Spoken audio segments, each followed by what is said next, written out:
Finally, welcome back to Top 100 Platformers. Sorry it took so long. Blame this lazy asshole.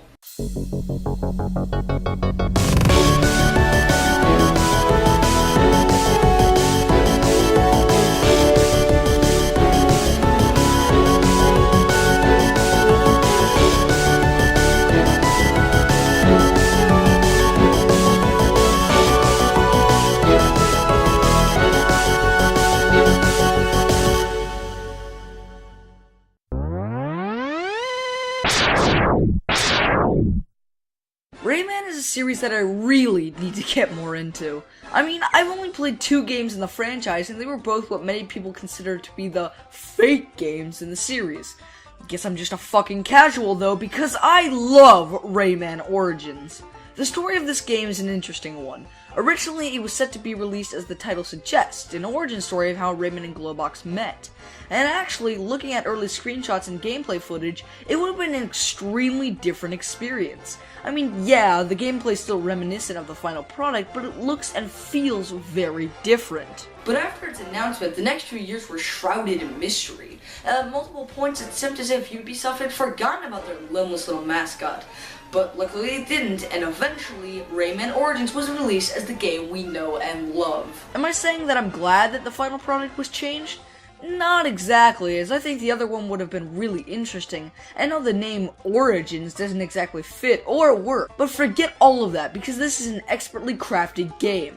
I like to see this as a reboot for the franchise, as they took assets from the original trilogy and made them all very different, but not necessarily for the worse. I mean, just look at Batilla.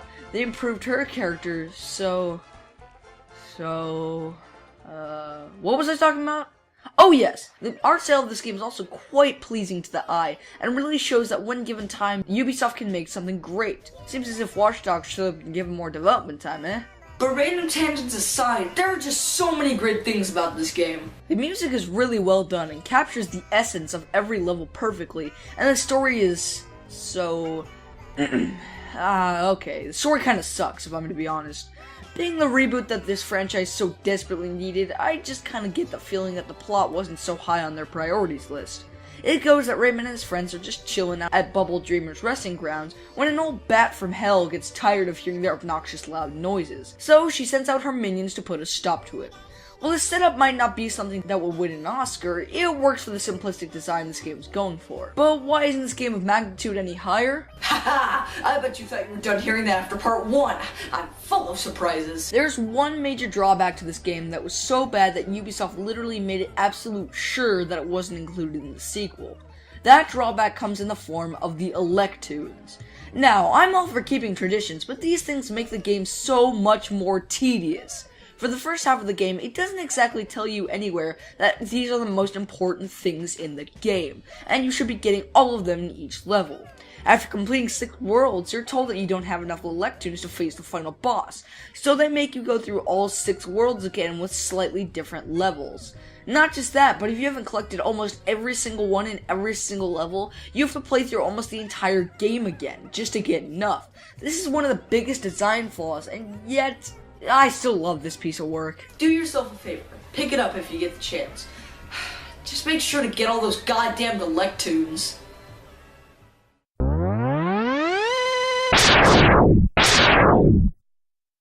You know, I can already tell by including this I'm going to make everyone in their mothers angry. But you guys will probably be angrier to find out that all 3 of them appear on different places on this list. But enough cryptic bullshit, it's Max Payne. Oh, but John, Max Payne isn't a platformer, it's a third-person shooter. How dare you try and claim it's something that it isn't? I'll hunt you down and kill you, I hear you cry. But Wikipedia classifies this game as a platformer, and Wikipedia's word is final, so you can shut your little mouth. I'm sorry, you just frustrate me sometimes, but I still love you, because either way, I don't think that anyone can deny that Max Payne is one of the best games ever given to us by God himself. God in this scenario is represented by Rockstar, by the way. Already I feel that this segment has a distinct lack of me praising the shit out of this game. So, let me just say this. I love the ground that it stands on. Jeez, I'm really letting my ear reviewer side show with this one. Yeah, fucking. Max Payne was originally published in 2001, to the general feeling of everyone loving it. And that's what Just Cause, as almost everything in this game is done perfectly. This game is not only great, but also depressing as hell. I mean, the main focus is of Max tracking down the drug lord who killed his wife and his baby, V. Along the way, you run into many different characters, including a Russian arms dealer, a crime boss, and two brothers who are more of an Italian stereotype than fat man eating pasta, and Mario. Take your pick. The gameplay is also some rather groundbreaking stuff. I mean, sure, it is very similar to Tomb Raider, except for one thing. One key thing that almost everybody and their grandmother remembers about this game. The bullet time! Question: how do you make Mark Wahlberg look artsy as hell in a movie that's shit? I'll tell ya. Slow motion.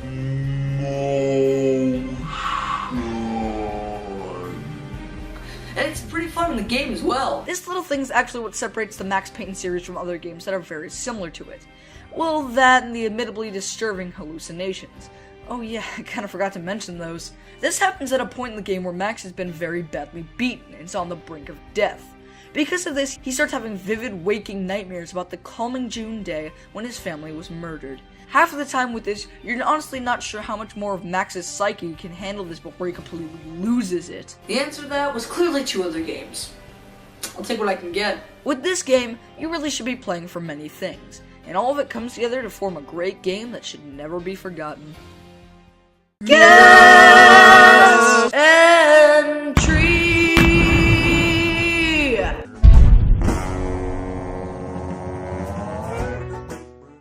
Yeah, it's cool. I can do a guest appearance. I got lots of free time. What game do you want me to talk about?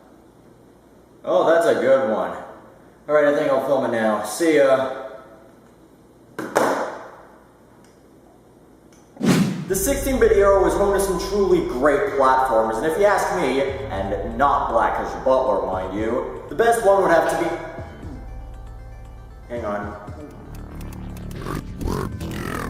Yes, I've already talked about this game and all of the slurry, monotone glory I was known for back then, but this is still a phenomenal game. The gameplay is very addicting, and while it is a difficult game, it's the kind of difficult where you can keep coming back to it and keep trying rather than just rage quitting. The music's great, but the best versions are usually on the Genesis port. I don't know why, but the SNES version sounds off sometimes. Oh, and let's not forget what this game does best. Nonsensical imagery. Earthworm Jim, a game that does away with reason as well as bad game design. Well, most of the time.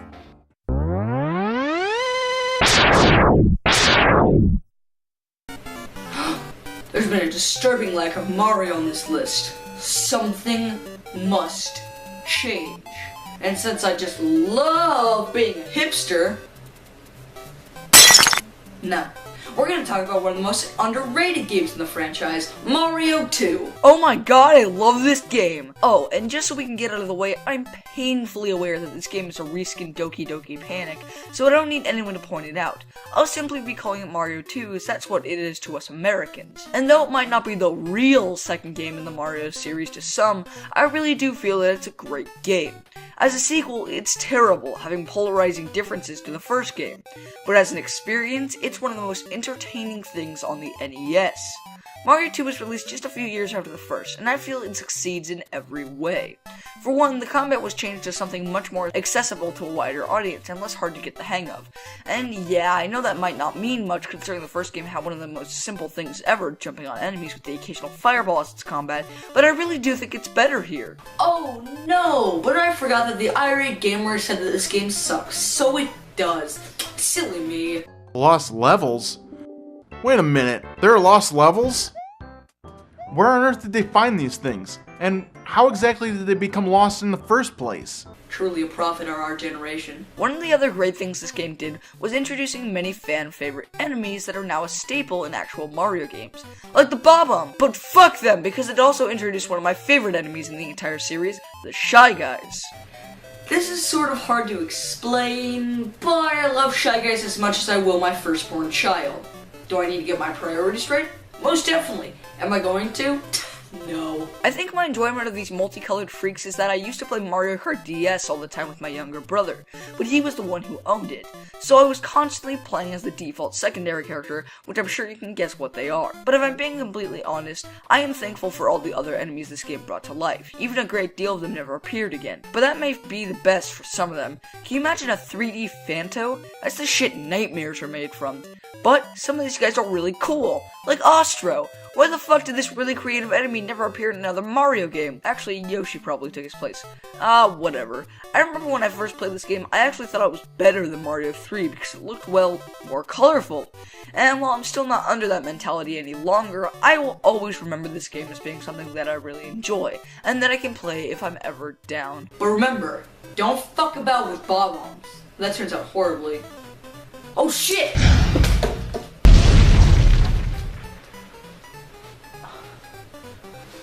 Fuck. There's a lot of property damage. I'm not paying for that!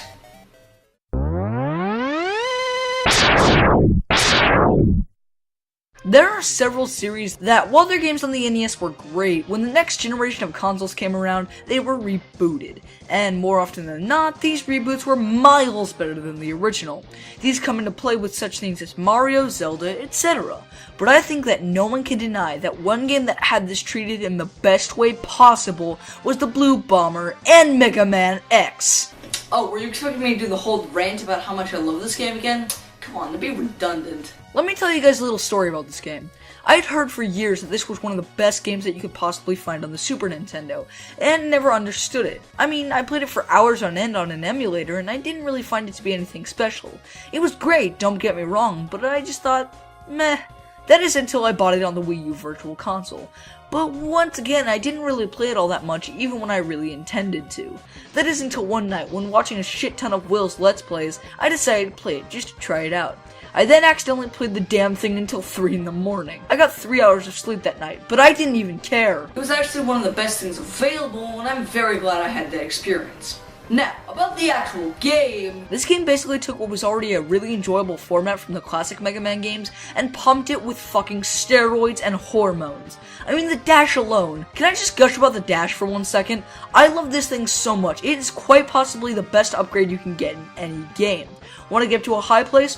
Oh no, that's too high. What about now? Oh, and the rest of the game is damn fine as well. Personally, I feel like the Robot Masters pale in comparison to the Mighty Mavericks, because these guys are just a joy to get through.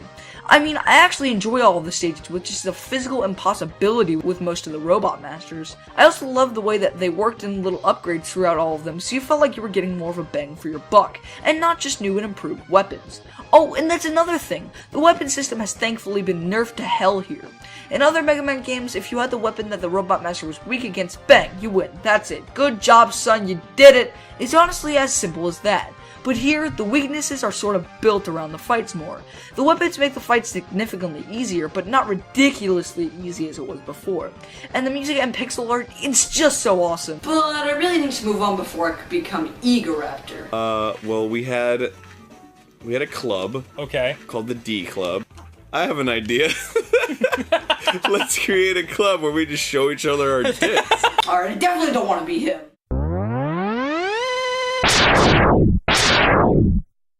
And with that, let's make the entire previous segment redundant. Well, I do think that Mega Man X is much better than a majority of the classic games on the NES, and hell, a whole lot of the games on the NES. I really can't deny my love for this one, because legitimately, Mega Man 3 might just be my favorite game on the NES. And before you ask, no, it won't be the last NES game appearing on this list, as there are still better platformers on the system. Try and wrap your head around that one. But let's get into this game, shall we? Mega Man 3 was released at a time when Mega Man 2 was all the shit. At the time, it was very similar to Street Fighter in the regard that not many people had played the first, but the second game in the series was one that was widely regarded everywhere for just being amazing. So, what are you gonna do when you have a game that everyone loves? Make everything better. I mean, for real, man, this game invented the butt slide. That was like the Dash almost a decade before that thing even came out. But I already gushed all about the Dash, so we'll skip over that for now. This was the second game in the series to incorporate 8 Robot Masters, and I have to say, there are some really damn good ones here. You know, besides Top Man. Fuck you, Top Man. But all of the rest were extremely good. I also very much like the way that they made the weaknesses for each master a little more obvious. I mean, they didn't have huge signs saying their weaknesses or anything, but by the names alone, it was pretty clear who you should take on first, and then use that weapon on. And even though it gave Top Man crap, he deserved it. Even his abilities suck. Why was he a thing? Hi, I'm Joe Musling, and I'm starting a new petition to destroy every copy of Mega Man 3 so no one remembers who Top Man is. Who's with me? The level design was also superb. I know that I keep mentioning that with a lot of these games, but I just can't help myself. One of the reasons that I love platformers in general so much is because of the way they're designed, and this one is no exception. It still does have the archaic designs that previous games did, but here it's a little more tolerable. There are a lot fewer areas where you'll die because the game just decided that's what needed to happen. It's all structured really well. And then of course there's the change that made this game loved by almost everyone. Rush! No, I'm not talking about the awesome band, but that would be awesome.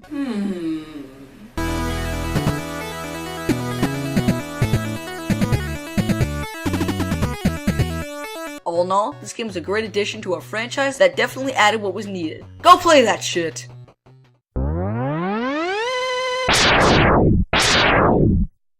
It is a genuine dilemma when really entertaining products are made by not-so-stellar people.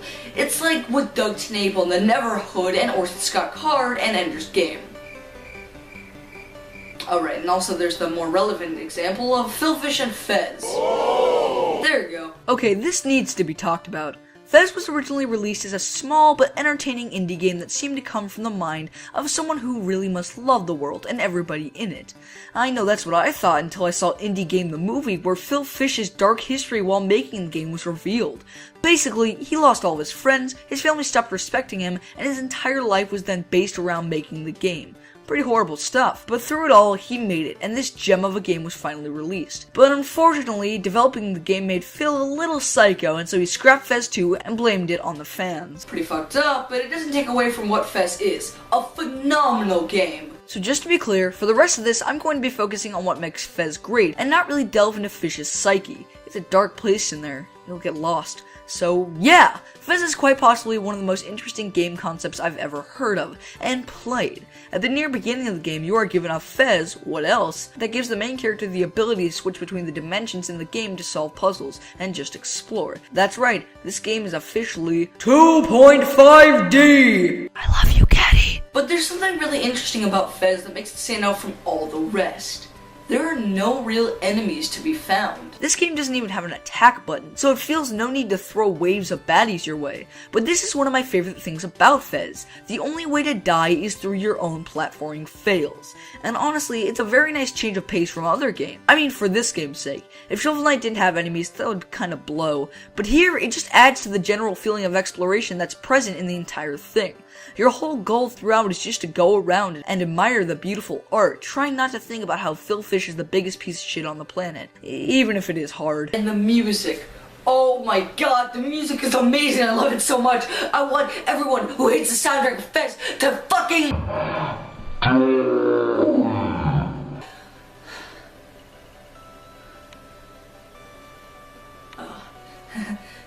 Sorry, I got a little excited there. I really mean that too. I don't think I've ever come across a game before where the music matches the scenarios you're going through quite like this one. From the beautiful opening to the simply magnificent world exploration theme, it's all guaranteed to keep you entertained. In fact, Fez is one of the soundtracks I listen to while scripting. Yeah, there's more than one, but we'll get to that a little later. So yeah, Fez is great. You should play it. And it's only like $5 on Steam, so that's the end of it. Have fun!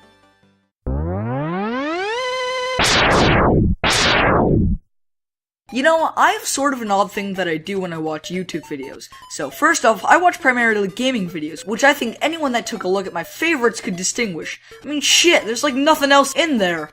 When I watch reviews of games that look extremely interesting to me, I will most likely play it. I mean, hell, I'd still think Call of Duty was cool if I listened to the kids at my school. So, around the time I really got into Nintendo, I watched PBG's video on Super Mario Land 2, and my word, it was love at first sight.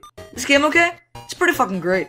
The first Super Mario Land was a big split between people who loved the game and people who despised it with a passion. For me, I'd have to say that I just think it's painfully mediocre, thus why it's not on the list. However, its sequel was one of the most masterfully crafted Mario games I think I've ever played. And I mean, it was on the Game Boy. How do you even do that? I mean, yeah, the gameplay is pretty similar to the first, but it looks more Mario-ish, I feel. What I mean is that the game actually looks like it belongs in the series, because the first one was, yeah, not too great. But I'm going to stop shitting on the first game for now and focus on the positives of the better sequel. The worlds are really great as there are a lot to choose from here, and there's some quite creative ones to be found throughout. Even more creative than worlds in main series Mario games nowadays. Because be completely honest with yourself, when was the last time a Mario game had something as cool as the Mario world? There's a level all about balls. On Mario's balls! You just can't get better than that. But if dirty jokes aren't your thing, they also have things that are pretty standard, you know, the haunted world, the forest world, blah blah blah, it's all here. And it shines really well on a console with no color. I think that's really hard to pull off. And the power-ups are great as well. Even when it chooses to include things that are staple, it mixes it up by making it look very different. You want a fire flower that looks awesome? Boom! There you go. And I mean, the bunny ears alone are something to marvel at. In no other game will you get the pleasure of fluttering down while being careful not to hit anything below you. It's a thing of beauty, really. I want you to think, really think, about the last game that got you to think and ponder about the horrible and inhumane things we've done as a species. Now, did I just express the shit out of you?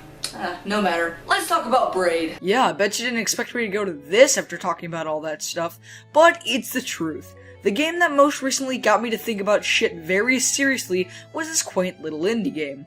But even if it is just that, an indie game, it's a damn fine one, and just one example of how you can make something seemingly innocent and really have a deep message behind it.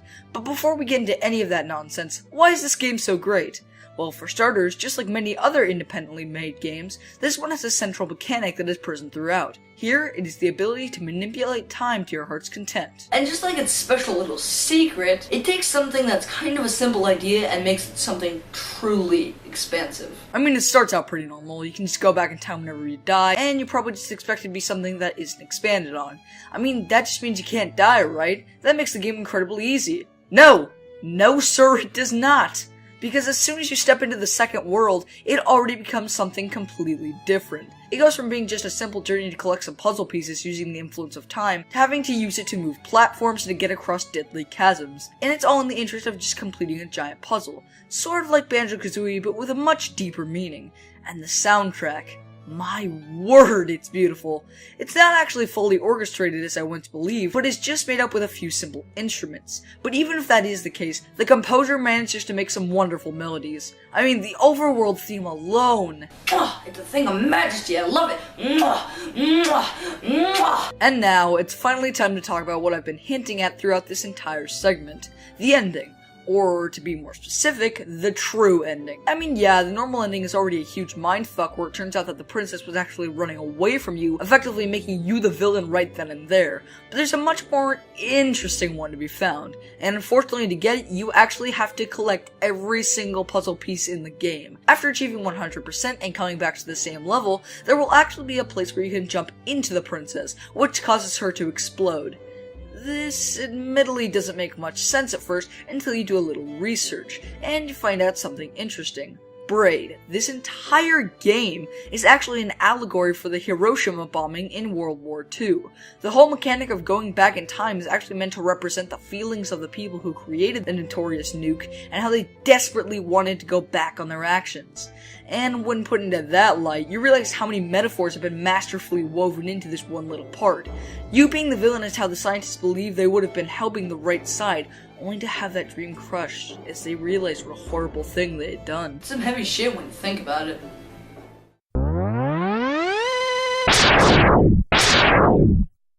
Donkey Kong has honestly had a very interesting legacy, if I'm to be honest. Starting out as the antagonist of a now classic arcade game in the early 80s, he slowly started to become more and more popular as a character in the Mario series. He became so popular, in fact, that in the early 90s he was given his own game, Donkey Kong Country. But once again, I love that game a lot, so for now, let's go with the reboot of the series Donkey Kong Country Returns. Now, first things first, I don't hate this game. In fact, I hold it very near and dear to my heart. I would even go so far as to say that it's one of my favorite 3DS games. And yeah, I did play that version first, and I actually enjoyed it a lot more than the original Wii title. Trust me, shaking the Wiimote up and down for several levels on end got very tiring to the arm after a short time. But there's also the fact that portability has just always been a big thing for me in this series. I mean, I even played the first Donkey Kong Country on the GBA port, so yeah, I just really prefer it. So, this game. Oh god, this game. This game right here? This game is hard. And I'm saying a little unfair at times. Don't get me wrong, it goes with what the series is known for with the crazy difficulty and all, but it can get kind of ridiculous. I mean, take this stage for example. Waves are constantly crashing down around you, and so as to avoid death, you have to haul ass to the next available cover. But of course, they didn't make it easy, filling it with a bunch of enemies that block your path. But even if it is hard, it's insanely fun at the exact same time. Little levels like this are just some of the things that make up why I love this game. Another are the bosses. It's just like the originals and nostalgia-gasm. Ah! Oh my god, I'm so sorry, that's messy. I didn't, you're really, I'm gonna leave. This game is a really great reboot. Even though the graphics are new, as it's on a newer console, it still seems to capture the essence of what made the Donkey Kong series great. Oh, and the music is simple ear candy. Once again, it oozes character and gets it all right. But one thing that I think gets a little overlooked is the fact that even if this game didn't belong to an already great franchise, it would still be a great time. I think that's a problem that a lot of reboots seem to have. It tries too hard to capture the feelings of the originals and just ends up sucking in the end. But here, it's different. Here, they knew what they were doing. Here, a franchise was successfully reborn into a new generation. And you know what? That's good enough for me. Narwhals swimming in the ocean, causing a commotion, cause they are so awesome. Narwhals swimming in the ocean, pretty big and pretty wide, they beat a polar bear in a fight. Like an underwater unicorn, they've got a kick-ass facial harm, they're the Jedi of the sea. They stop Cthulhu waiting ye. Narwhals, they are narwhals, narwhals. Just don't let them touch your balls. Narwhals, they are narwhals, narwhals. Inventors of the shish kebab. Narwhals swimming in the ocean, causing a commotion, cause they are so awesome. Narwhals swimming in the ocean, pretty big and pretty wide, they beat a polar bear in a fight. Like an underwater unicorn, they've got a kick-ass facial harm, they're the Jedi of the sea.